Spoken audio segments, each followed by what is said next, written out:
విద్యార్థులకు ముఖ్య గమనిక. గ్రూప్ 2 ఎస్ఐ విద్యార్థులను దృష్టిలో పెట్టుకొని వారి యొక్క సిలబస్ కంప్లీట్గా కవర్ చేస్తూ ప్రతి చాప్టర్ నందు కూడా ఇంపార్టెంట్ బిట్స్ని అప్లికేషన్ మెథడ్లో ఇవ్వడం జరుగుతుంది. కారణం ఏంటంటే ఇప్పుడు ప్రతి ఎగ్జామ్ యొక్క సరళి మారుతుంది కాబట్టి ఎగ్జామినర్ను దృష్టిలో పెట్టుకొని విద్యార్థుల యొక్క డిఫికల్ట్ని దృష్టిలో పెట్టుకొని చాలా లోతుగా అన్వేషించి ఈ యొక్క బిట్లు అందించడం జరుగుతుంది. మీరు ఈ ఎంసీక్యూస్ని ప్రిపేర్ అయినట్లయితే ఎగ్జామ్లో చాలా ఈజీగా క్రాక్ చేయగలుగుతారు. అయితే మీరు గమనించవలసిన విషయం ఏంటంటే నా యొక్క వీడియో చివరి వరకు చూసి నచ్చినట్లయితే తదుపరి వీడియో కోసం సబ్స్క్రైబ్ చేసుకోండి. ప్రతి బిట్టు కూడా మీకు అప్లికేషన్ ఓరియంటెడ్లో ఉంటుంది మరియు చివర ఎక్స్ప్లెనేషన్ కూడా ఉంటుంది. ప్రతి బిట్టు చక్కగా అబ్జర్వ్ చేస్తూ చూడండి. మొదటి ప్రశ్న, ప్రాచీన భారతదేశ చరిత్ర. సింధు లోయ నాగరికతకు సంబంధించి క్రింది ప్రకటనలు పరిశీలించండి అని అడిగాడు. ప్రశ్న ఏంటమ్మా? సింధు లోయ నాగరికత సంబంధించి క్రింది ప్రకటనను పరిశీలించండి. మీకు చూసినట్లయితే ఇక్కడ 3 ప్రకటనలు ఇవ్వడం జరిగింది. మూడాటిలో ఏది కరెక్ట్, ఏది సరైనది, ఏది తప్పుగా ఉంది గమనించండి. సింధు ప్రజలకు ఇనుము మరియు గుర్రం యొక్క విస్తృత వినియోగం తెలుసు అన్నారు. సరైనదా కాదా అంటే ఇది తప్పుగా ఉంది. కారణం, సింధు ప్రజలకు ఇనుము తెలియదు, ఎందుకంటే వీళ్ళు కాంస్య యుగం చెందినవారు. మరియు గుర్రం యొక్క విస్తృత వినియోగం ఉందా అంటే లేదు. కారణం ఏంటంటే వీళ్ళు గుర్రం యొక్క వినియోగం లేదు. కారణం, వాళ్ళకి గుర్రం యొక్క అవశేషాలు మాత్రమే దొరికాయి. అది కూడా ఎక్కడంటే సుర్కోటడ అనే ప్రదేశంలో దొరికాయి. కాబట్టి మొదటిది రాంగ్. రెండవది, లోదాల వద్ద లభించిన డాక్యార్డ్ వాడరేవు. డాక్యార్డ్ అంటే సింధు ప్రజల విదేశీ వర్తకానికి ప్రధాన ఆధారంగా ఉంది అన్నారు. ఇది సరైనదా కాదా అంటే ఇది సరైనదే. గుజరాత్ దగ్గర ఉన్న లోదాల్లో ఈ డాక్యార్డ్ వాడినట్టు మనకి ఆనమాలు ఉన్నాయి.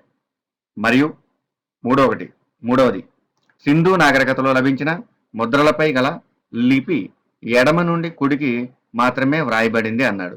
ఇది సరైనదా అంటే కాదు. ఎందుకంటే ఈ సింధు నాగరికత లభించిన లిపిని సర్పలేఖన లిపి అని కూడా అంటారు. కారణం ఏంటంటే ఎడమ నుంచి కుడికి మరియు కుడి నుంచి ఎడమకి ఉంటుంది. మరి ఈ యొక్క లిపిని బౌస్ట్రోఫెడన్ లిపి అని కూడా అంటారు. అంటే సర్పలేఖనం కానీ బౌస్ట్రోఫెడన్ లిపి అని కానీ అంటారు. కాబట్టి ఇందులో సరైన ఏంటి? మీరు ఆప్షన్ చూసినట్లయితే 1 మరియు 2 మాత్రమే, 2 మాత్రమే, 1 మరియు 3 మాత్రమే, 1, 2, 3 మాత్రమే సరైన. మీకు సరైనది ఏంటి? మనం ఎక్స్ప్లెనేషన్ చేసినట్టుగా మధ్యలో లోదాలు మాత్రమే సరైనవి కాబట్టి 1 మరియు 3 తప్పు. కాబట్టి సరైన సమాధానం ఏంటి? 2 మాత్రమే. దీని యొక్క మీరు వివరణ కూడా చూసినట్లయితే ఈ వివరణ ద్వారా మీకు ఆ సరైనలో ఉన్న ఇన్ఫర్మేషన్ మీకు చేరుతుంది. అంటే ఇంకా డిఫికల్ట్ ఇచ్చినా మీరు చేయగలుగుతారు. కాబట్టి సింధు ప్రజలకు ఇనుము గురించిన జ్ఞానం లేదు. వారు కాంస్య యుగానికి చెందినవారు. గుర్రం వినియోగం కూడా స్పష్టంగా లేదు. సుర్కోటడాలో అవశేషాలు లభించిన విస్తృత వినియోగం లేదు. సింధు లిపిని బౌస్ట్రోఫెడన్ లిపి లేదా సర్పలేఖన లిపి అని అంటారు అనుకున్నాం కదా. ఓకే, ఇది కుడి నుండి ఎడమకు, తరువాత ఎడమ నుండి కుడికి వ్రాసేవారు. లోదాల్ అనేది గుజరాత్లోని ఒక ప్రధాన ఓడరేవు పట్టణం. క్లియర్? ఒక బిట్టు అప్లికేషన్ మెథడ్లో ఇవ్వడం జరిగింది. మరొకటి చూద్దాం.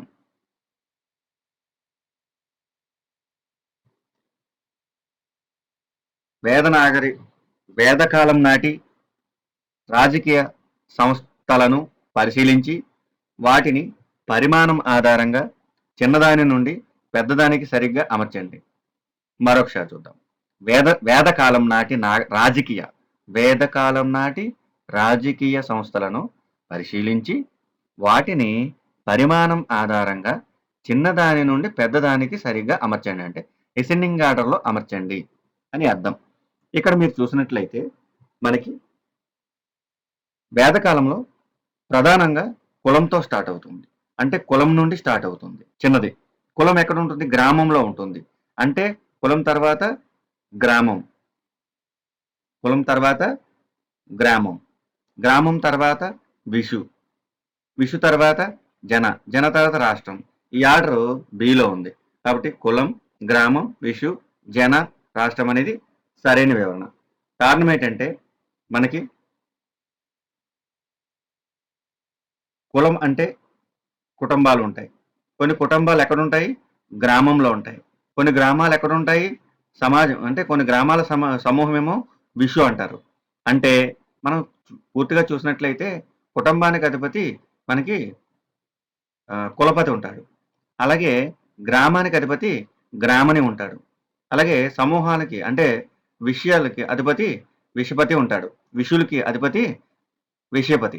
అలాగే కొన్ని విషుల సమూహం జన. జనకు అధిపతి రాజన్. జనుల సమూహం రాష్ట్రం. అంటే మీరు వేదకాలంలో మనకి కులం నుంచి గ్రామం, గ్రామం నుంచి విషు, విషు నుంచి జన, జన నుండి రాష్ట్రం వస్తుంది. సరైన సమాధానం బి. మీకు వివరణ మనం ఇప్పుడు చెప్పుకున్నాం కదా. వేదకాలంలో సమాజానికి అత్యంత చిన్న సమూహాల పరిమాణమునే కులం అంటాం. కులం అంటే కుటుంబం. దానికి అధిపతిని కులపతి అంటాము.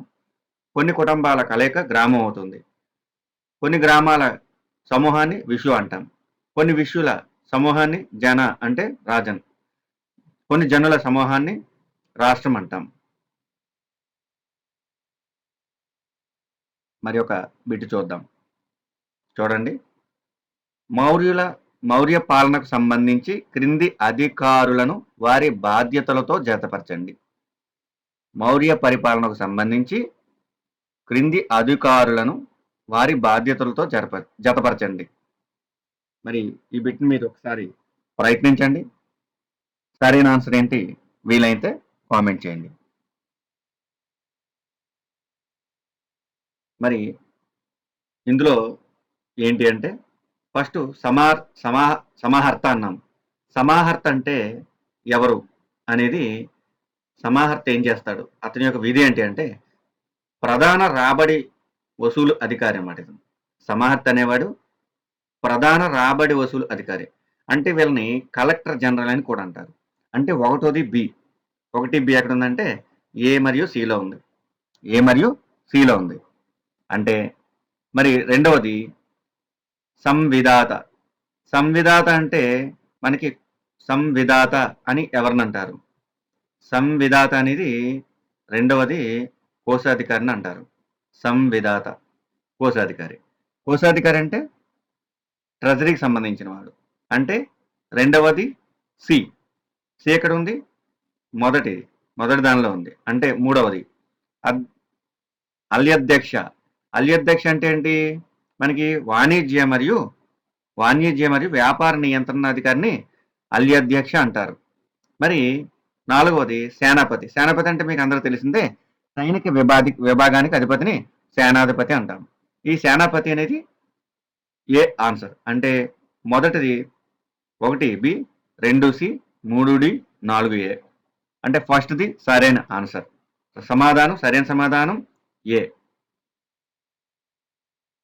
నెక్స్ట్ వివరణ చూసినట్లయితే వివరణ మౌర్యుల పరిపాలనలో సమాహర్త పన్నులు మరియు రాబడి వసూలు బాధ్యత వహించేవారు.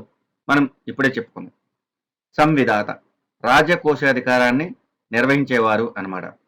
ఇక్కడ పన్యాధ్యక్ష మరియు అల్యాధ్యక్ష అనే 2 పేర్లు కలిపి ఉంటుంది. పన్యాధ్యక్ష అన్న అల్యాధ్యక్ష అన్న ఒకటే. వర్తక వాణిజ్యాలకు పర్యవేక్షించేవారు. మరి సేనాపతి సైన్యానికి అధిపతి. ఇక్కడ మరొక బిట్ చూద్దాం. నెక్స్ట్ మధ్యయుగ భారతదేశ చరిత్ర నుండి మిడివల్ ఇండియన్ హిస్టరీ నుంచి మరికొన్ని బిట్స్ చూద్దాం. మీకు ఒక చాప్టర్లో అన్ని రకాల బిట్లు కవర్ చేసి డిఫికల్ట్ బిట్స్ మాత్రమే ఇవ్వడం జరుగుతుంది. వీలైతే మొత్తం అన్ని బిట్లు అందించే ప్రయత్నం చేస్తాం. నెక్స్ట్ ఢిల్లీ సుల్తానేట్ కాలంలో ఢిల్లీ సుల్తానేట్ కాలంలో ప్రవేశపెట్టబడిన ఇక్తా వ్యవస్థకి సంబంధించి సరైనది ఏది? ఏ వ్యవస్థ? ఇక్తా వ్యవస్థ. ఇక్కడ ఢిల్లీ సుల్తానుల కాలంలో ఇక్తా వ్యవస్థ అనగానే మనకి భూమిపై పన్నులు వసూలు చేసుకుంటారు కానీ భూమిపై హక్కు ఉండదు అక్కడ. అంటే ఇక్కడ మనకి సరైన సమాధానం చూద్దాం. ఇది వంశపారంపర్య భూమి యాజమాన్య హక్కు సరైనదా కాదా? ఇక్తాదారులు సైనిక సేవలకు బదులుగా ప్రాంతీయ రాబడి సేకరించే హక్కును పొందారు కానీ భూమిపై పూర్తి హక్కు లేదు అన్నారు. ఇది సరైనదా కాదా? అల్లావుద్దీన్ ఖిల్జీ ఇక్తా వ్యవస్థను మరింత విస్తరించాడు. సరైనదా కాదా? ఇక్తాదారులు సేకరించిన రాబడి మొత్తాన్ని తమ వద్దే ఉంచుకోవచ్చు, సుల్తాన్కు ఎలాంటి వాటా ఇవ్వనవసరం లేదు అన్నారు. సరైన సమాధానం బి. ఇక్తాదారులు సైనిక సేవలకు బదులుగా ప్రాంతీయ రాబడి సేకరించే హక్కును పొందారు కానీ భూమిపై పూర్తి హక్కు వారికి లేదు. ఇది బి సరైన ఆప్షన్. సరైన సమాధానం బి. మరి వివరణ చూసినట్లయితే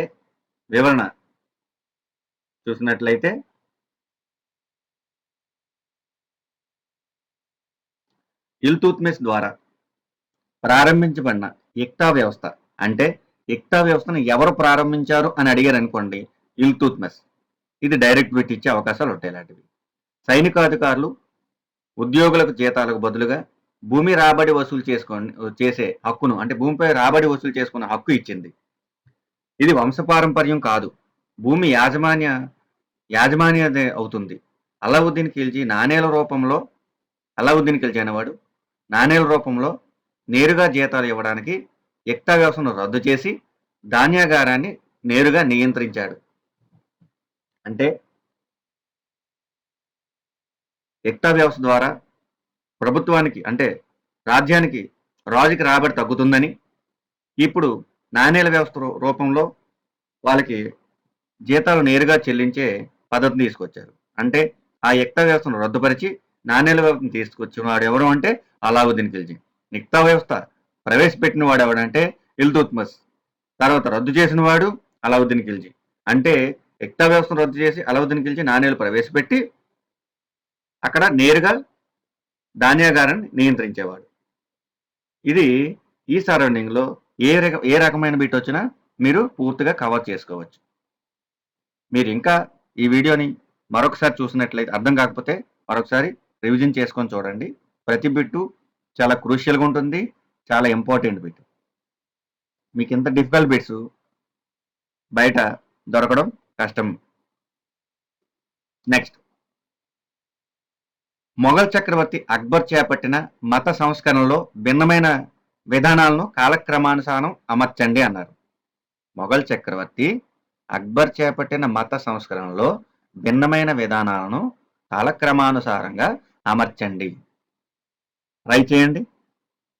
సరైన సమాధానం కామెంట్ చేయండి. సరైన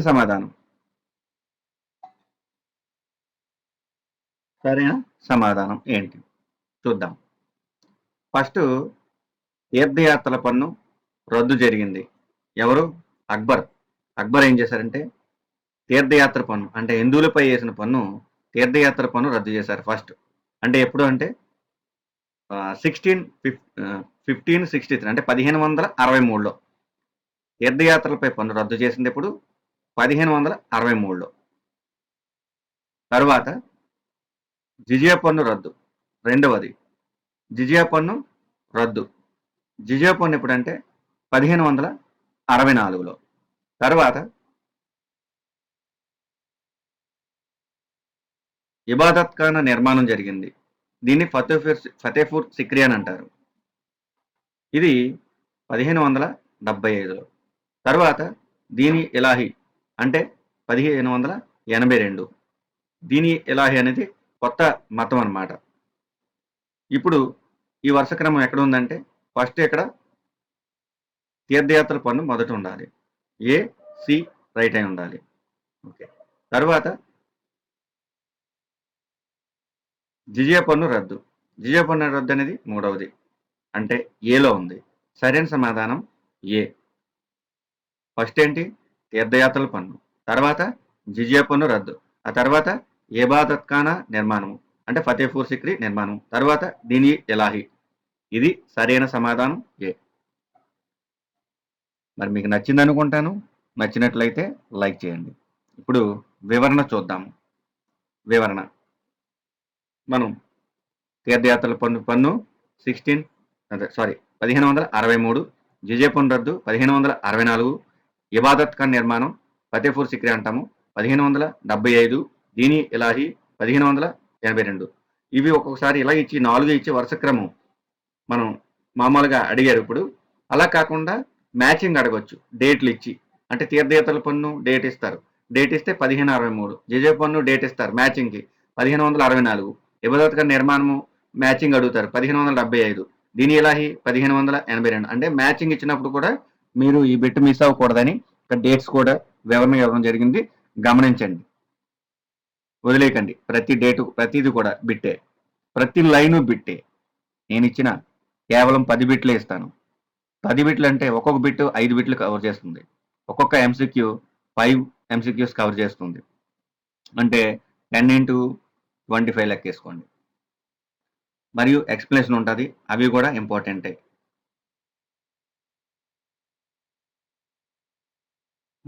మరొకటి చూద్దాం. విజయనగర సామ్రాజ్యం గురించి క్రింది ప్రకటనలో అసత్యమైనది ఏది? విజయనగర సామ్రాజ్యం గురించి క్రింది ప్రకటనలో అసత్యమైనది ఏది అన్నాడు. అంటే తప్పుగా ఉన్నది ఏది అది మీరు కనిపెట్టాలి. ఇప్పుడు మీరు చూసినట్లయితే విజయనగర కాలాన్ని తెలుగు సాహిత్యంలో స్వర్ణయుగంగా పరిగణిస్తారు అన్నారు. ఇది సరైనదే. మరియు అష్టదిగ్గజాలు శ్రీకృష్ణదేవరాయల ఆస్థానాన్ని అలంకరించారు అన్నారు. అవును, శ్రీకృష్ణదేవరాయల కాలంలో అష్టదిగ్గజాలు ఉన్నారు. తర్వాత విజయనగరాన్ని సందర్శించిన విదేశీ రాయబారి అబ్దుల్ రజాక్ పర్షియా దేశానికి చెందినవాడు అన్నారు. ఇది సరైన సమాధానమే. మీరు డైరెక్ట్ బిట్లు చూసినట్లయితే విజయనగర కాలాన్ని తెలుగు సాహిత్యంలో ఏమంటారంటే స్వర్ణయుగం. మరి శ్రీకృష్ణదేవరాయల ఆస్థానంలో ఉండేవాళ్ళు ఎవరు అని అడుగుతారు. అష్టదిగ్గజాలు. విజయనగరాన్ని సందర్శించిన విదేశీ యాత్రికుడు ఎవరు అంటే అబ్దుల్ రజాక్. లేదంటే విదేశీ విజయనగర సామ్రాజ్యాన్ని సందర్శించిన విదేశీ రాయబారి అబ్దుల్ రజాకు ఏ దేశానికి చెందినవాడు అని అడుగుతారు. పర్షియా దేశానికి చెందినవారు. మరియు 4వది తల్లికోట యుద్ధం 1565లో జరిగింది. శ్రీకృష్ణదేవరాయల కాలంలో అన్నారు. కాదు, ఇది తప్పు. ఎందుకంటే తల్లికోట యుద్ధం జరిగింది మొత్తం విజయనగర సామ్రాజ్యానికి అంతమయ్యింది. దానినే రాక్షస తంగడి యుద్ధం అని అంటారు. అది రాక్షస తంగడి యుద్ధం ఎప్పుడు జరిగిందంటే అలీరామరాయ కాలంలో జరిగింది. కాబట్టి డి తప్పు. మరి వివరణ చూద్దాం. తల్లికోట యుద్ధం, దీన్ని రాక్షస తంగడి యుద్ధం అని అంటారు. జనవరి 23, 1565న జరిగింది. ఆ సమయంలో అరవీటి వంశానికి చెందిన సదాశివరాయలు నామమాత్ర పాలకుడిగా ఉండడం జరిగింది. ఇది ఒక బిట్టు గమనించండి. ఆ సమయంలో సదాశివరాయలు నామమాత్రపు పాలకుడిగా ఉన్నాడు. మరి రామరాయలు అంటే అలీరామరాయలు నిజమైన అధికారంలో ఉన్నాడు. శ్రీకృష్ణదేవరాయలు 1529లోనే మరణించాడు. కాబట్టి ఆ బిట్టు తప్పు. తల్లికోట యుద్ధం లేదా రాక్షస తంగడి యుద్ధం ఎప్పుడు జరిగింది అంటారు. జనవరి 23, 1565. ప్రతి లైను బిట్టే.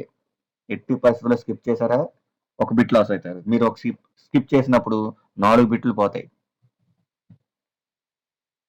తర్వాత చూద్దాంలే అని అనుకోకండి. ఎందుకంటే మన ఎంసీక్యూస్ చాలా వేగంగా ఉంటాయి. మీరు నా ఎంసీక్యూస్ మీకు చేరాలంటే కంపల్సరిగా నేను పెట్టే వీడియో చేరాలంటే తప్పనిసరిగా సబ్స్క్రైబ్ చేసుకోండి. సబ్స్క్రైబ్ చేసుకుంటేనే వీడియోస్ చేరుతాయి. లేదంటే నా వీడియోస్ మీకు చేరవు. గమనించండి, ప్రతిదీ ఇంపార్టెంట్. అన్ని రకాల బిట్స్ మీకు సబ్జెక్ట్ చాప్టర్ ఓరియంటెడ్ పెడతాను. ఏది మిస్ చేయకుండా ప్రతి సిలబస్ని కవర్ చేస్తాను. నెక్స్ట్ ఆధునిక భారతదేశ చరిత్ర చూద్దాం. ఇందులో మీకు చూసినట్లయితే ఆధునిక భారతదేశ చరిత్రలో చూసినట్లయితే 1857 తిరుగుబాటుకు సంబంధించి క్రింది నాయకులకు వారు నడిపిన ప్రాంతాలతో సరిగ్గా జతపరచండి అన్నారు. గమనించండి, 1857 తిరుగుబాటు సంబంధించి క్రింది నాయకులను వారి నడిపిన ప్రాంతాలు ప్రాంతాలను సరిగ్గా జతపరచండి అన్నారు. మరి అంటే సిపాయిల తిరుగుబాటు సమయంలో చాలామంది అక్కడ నాయకత్వం వహించారు. ఒక్కొక్క దగ్గర నుంచి ఒక్కొక్కరు నాయకత్వం వహించడం జరిగింది. ఇందులో సరైనది ఏది అని అడిగారు. మరి సరైనది ఏంటి అంటే చూద్దాము. ఒకటి ఫస్ట్‌దేంటి మౌల్వి అహ్మదుల్లా అనేవాడు ఏ ప్రాంతం నుంచి తిరుగుబాటు చేశాడు అని అడిగారు. మౌల్వి అహ్మదుల్లా అనేవాడు ఫైజాబాద్‌కి చెందినవాడు. అంటే మౌల్వి అహ్మదుల్లా ఫైజాబాద్ అంటే బి ఆన్సర్. ఒకటి గాని లేదా ఏ గాని, డి గాని చెందుండాలి. పైది అంటే 1 గాని, 4 గాని. మీరిక్కడ చూసినట్లయితే మౌల్వి అహ్మదుల్లా ఫైజాబాద్. రెండో వాడెవడు అంటే నానా సాహెబ్. నానా సాహెబు కాన్పూర్ చెందిన వ్యక్తి. అంటే నానా సాహెబ్ కాన్పూర్ నుంచి మనకి రావడం జరిగింది. అంటే నానా సాహెబ్ కాన్పూర్. రెండవది ఏ. రెండవది ఎక్కడుంది? ఫస్ట్‌లో ఉంది. అంటే సరైన సమాధానం దొరికేసింది ఏ. తర్వాత మూడవది ఏంటి? ఖాన్ బహదూర్ ఖాన్. ఖాన్ బహదూర్ ఖాన్ అనేవాడు బరేలీకి సంబంధించిన వాడు. ఇదిగో బరేలీ డీలో ఉంది. అంటే సరైనది. కున్వర్ సింగ్ ఏమో మనకి జగదీష్‌పూర్ అంటాం. బీహార్ అంటాం. లేదా బీహార్ నుంచైనా ఇస్తాడు. కున్వర్ సింగ్ బీహార్ ఇస్తాడు డైరెక్ట్‌గా. లేదు ఇంకా ఎక్కువగా డెప్త్‌గా ఇవ్వాలంటే జగదీష్‌పూర్ అని డైరెక్ట్‌గా ఇచ్చేస్తాడు. కాబట్టి కున్వర్ సింగ్ బీహార్ అని గుర్తుంచుకోండి. మరి బీహార్‌లో జగదీష్‌పూర్ అని గుర్తుంచుకోండి. అలా గుర్తుంచుకున్నప్పుడు బిట్ మిస్ అవ్వకుండా ఉంటుంది. అంటే సరైన సమాధానం ఏ. మౌల్వి అహ్మదుల్లా ఫైజాబాదు, నానాసాహెబ్ కాన్పూరు, ఖాన్ బహదూర్ ఖాన్ ఏమో బరేలీ, కున్వర్ సింగ్ బీహార్, జగదీష్పూర్. ఇది సరైన సమాధానం ఏ. ఓకే. మరి వివరణ చూసినట్లయితే ఫైజాబాద్‌లో మౌల్వి అహ్మదుల్లా, ఫైజాబాద్‌లో మౌల్వి అహ్మదుల్లా, కాన్పూర్‌లో నానాసాహెబ్ అంటే ప్రాంతీయ తూప కూడా చూసుకోండి. బరేలీలో ఖాన్ బహదూర్ ఖాన్, బీహార్లోని జగదీష్పూర్లో 80 ఏళ్ల కున్వర్ సింగ్ 1857 తిరుగుబాటుకు నాయకత్వం వహించారు. కున్వర్ సింగ్ ఇక్కడ వయసు కూడా అడిగాడు. అంటే ఎంత 80 ఏళ్ల ముసలి వయసులో కూడా చాలా యాక్టివ్‌గా పాల్గొన్నాడు కాబట్టి ఇతని వయసు కూడా అడిగే అవకాశం ఉంటుంది. అంటే కున్వర్ సింగ్ అనేవాడికి వయసు కూడా అడిగే అవకాశం ఉంది. గమనించండి.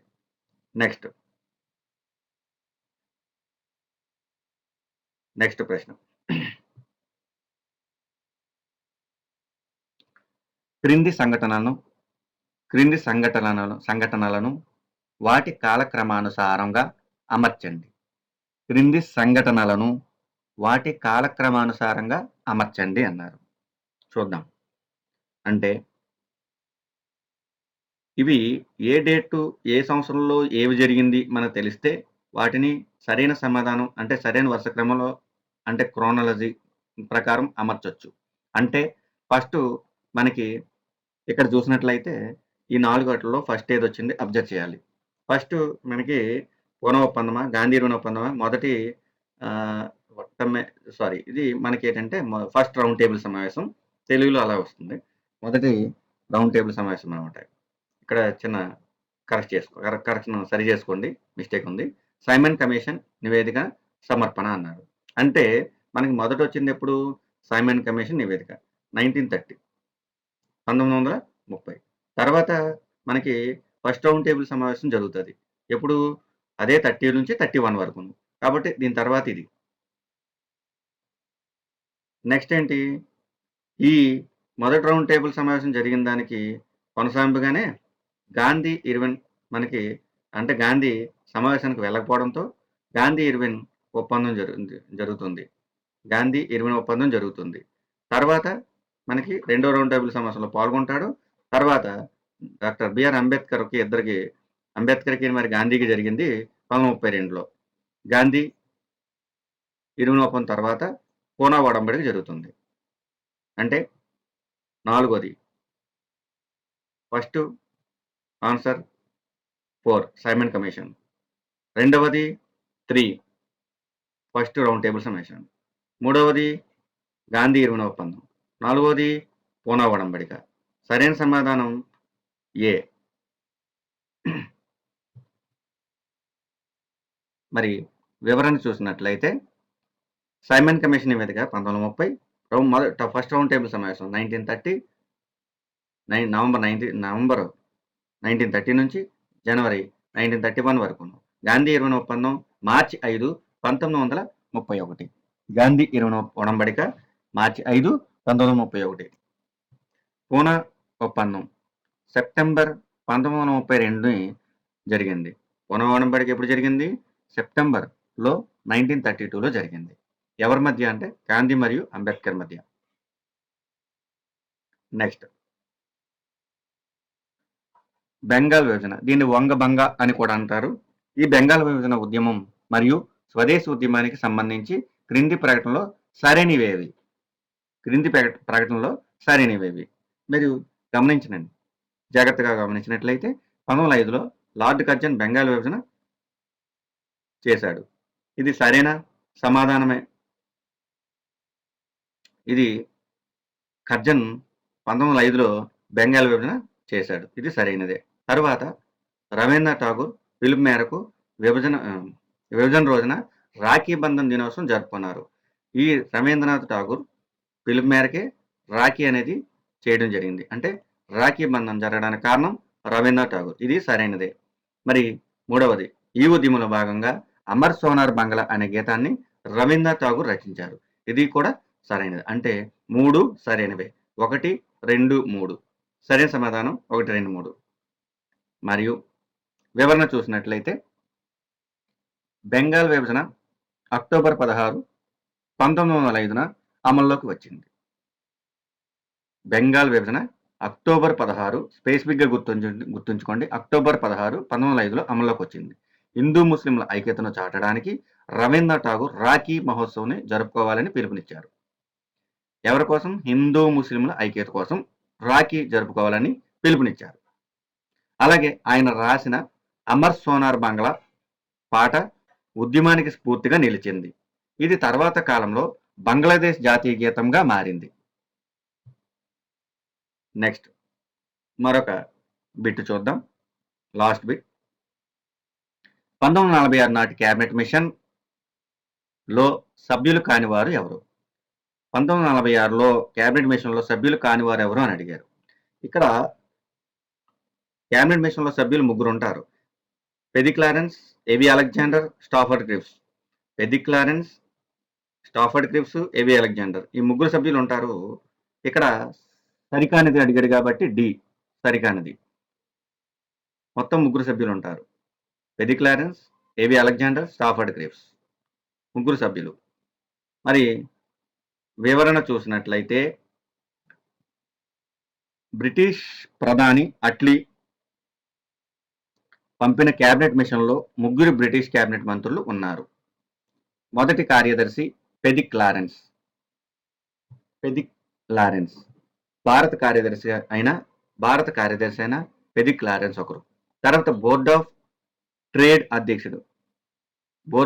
అధ్యక్షుడైన సర్ స్టాఫర్డ్ క్రిప్స్. మూడవవాడు నావిక దళాధిపతి అయిన ఏవి అలెగ్జాండర్. ఆ సమయంలో లార్డ్ వేవెల్ భారత వైస్రాయ్గా ఉన్నాడు, కానీ మిషన్ సభ్యుడు కాడు. గమనించండి, లార్డ్ వేవెల్ అనేవాడు భారత వైస్రాయ్ మాత్రమే. అంటే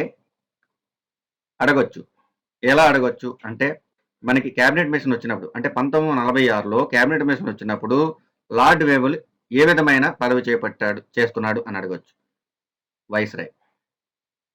అలాగే మరి ఈ 3 బిట్లు మ్యాచింగ్ అడగొచ్చు క్యాబినెట్ మంత్రుల గురించి. భారత కార్యదర్శి అంటే Pedi Clarence, board of trade అధ్యక్షుడు స్టాఫర్డ్ క్రిప్స్, నావికా దళాధిపతి ఏవి అలెగ్జాండర్ అంటే మ్యాచింగ్ ఇవ్వచ్చు. ఇలా తర్వాత లార్డ్ వేవెల్ కూడా ఇస్తే వైస్రాయ్ మ్యాచింగ్ ఉంటుంది. 3 ఇస్తాడు, 3 గురించి చెబుతా. మ్యాచింగ్ అయితే 3 ఇస్తాడు, 4 ఇచ్చే సూచనలు అయితే లేవు. లేదంటే మ్యాచింగ్లో 3 ఇచ్చి ఈ 4 మ్యాచింగ్ ఇచ్చి ఇందులో డిఫరెంట్గా ఉన్నది ఏది అని అడుగుతాడు. అన్ని సరైనవి ఉంటాయి. గమనించండి విద్యార్థులారా, 4 మ్యాచింగ్ ఇచ్చినప్పుడు అన్ని సరైనవే, కాకపోతే ఇందులో భిన్నంగా ఉన్నది ఏది అని అడుగుతాడు. అప్పుడు మనం గమనించాలి, 3 సభ్యులు అన్ని రైటే, లార్డ్ వేవెల్ కూడా రైటే, వైస్రాయ్, కానీ భిన్నంగా ఉన్నది ఏదవుతుంది? లార్డ్ వైస్రాయ్ అవుతుంది. సో మీకు ప్రతి బిట్ని కూడా ఇప్పుడు ఇచ్చే అప్లికేషన్ మెథడ్లో నేను మీకు అందించే ప్రయత్నం చేస్తాను. మీరు చదివిన సబ్జెక్ట్ని మెరుగుపరుచుకొని బిట్టు ఏ విధంగా ఇచ్చినా మీరు చేయాలి అంటే నేను పెట్టే వీడియోస్ని ప్రతిదీ మీరు కంపల్సరిగా వినండి, అర్థం చేసుకోండి. ప్రతి బిట్‌ని ముందుగానే నేను ఎక్స్‌ప్లెయిన్ చేయకముందే చేసే ప్రయత్నం చేయండి. నేను కొంచెం వేగంగా చెప్పడానికి కారణం ఏంటంటే, మీ యొక్క సమయం వృధా కాకుండా ఉండాలని కొంచెం స్పీడ్‌గా చెప్తున్నాను. తక్కువ టైంలోనే ఎక్కువ బిట్లు అందిస్తాను. కావున నా యొక్క తదుపరి వీడియో మీకు చేరాలంటే సబ్స్క్రైబ్ చేసుకోండి. Thank you for your watching.